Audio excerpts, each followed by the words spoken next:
कहानी की शुरुआत होती है। एक वीरान और स्याह रात थी। आसमान पर काले बादल गरज रहे थे। बिजली की एक तेज चमक से सामने की पुरानी हवेली दिखाई देती है जो सदियों से वीरान पड़ी थी। कहा जाता था कि वो हवेली सोने के सिक्कों से भरी थी, इतना सोना कि अगर कोई उसे पा जाए तो पीढ़ियों तक राजा बनकर जिए। पर कोई भी जिंदा लौट कर नहीं आया। जो भी वहाँ गया वो भस्म हो गया। उसी गांव में एक लड़का रहता था जिसका नाम था रेस्टार। गरीब, सीधा साधा, मगर दिल से बहुत मजबूत। पूरे दिन खेतों में काम करता और रात को पेड़ के नीचे सो जाता। गांव वाले उसे ताने मारते थे, अबे ओ गरीबिया, तू हवेली की तरफ गया ना तो राख हो जाएगा। तू तो खेतों की मिट्टी है, सोने की हवेली तेरे लिए नहीं। पर रेस्टार कभी गुस्सा नहीं करता, बस एक हल्की सी मुस्कान देकर चुप हो जाता। गांव का सबसे अमीर और घमंडी लड़का था रौनक ठाकुर। उसका लालच इतना गहरा था कि वो हर महीने किसी गांव वाले को जबरदस्ती हवेली में भेजता सोना लाने के लिए। और फिर कुछ देर बाद सिर्फ राख बचती। सोना मेरा होगा, चाहे जो भी करना पड़े, रौनक खुद से बड़बड़ाता। गांव वाले डरे हुए थे,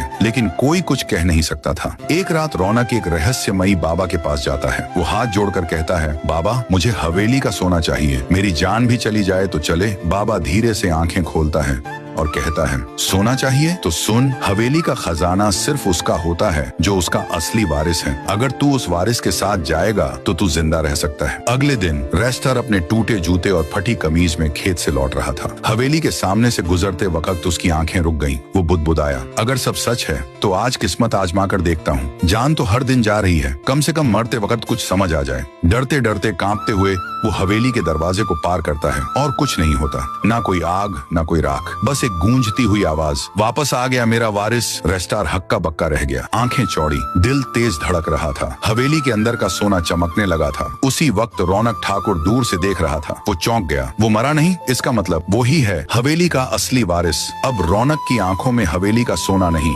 रेस्टार की मौत की आग जल रही थी। अगले दिन से रौनक ने पूरे गाँव में ऐलान कर दिया, रेस्टार को खोजो, जिंदा या मुर्दा। गाँव में हड़कंप मच गया। रेस्टार को छुपना पड़ा। उसकी जान अब खतरे में थी और खजाना अब वो सिर्फ लालच नहीं, एक लड़ाई बन चुका था। आगे क्या होगा? क्या रेस्टार हवेली के सच को पूरी तरह जान पाएगा? क्या रौनक ठाकुर उसे मारकर खुद वारिस बनने की कोशिश करेगा? या हवेली का रहस्य कुछ और भी बड़ा है? अगर आप चाहें तो मैं इसका अगला पार्ट भी लिख सकता हूँ, जिसमें हवेली का भूतिया सच, रेस्टार की माँ से जुड़ा एक गहरा राज और रौनक का खतरनाक हमला दिखाया जाए। बोलिए, चाहिए पार्ट 2?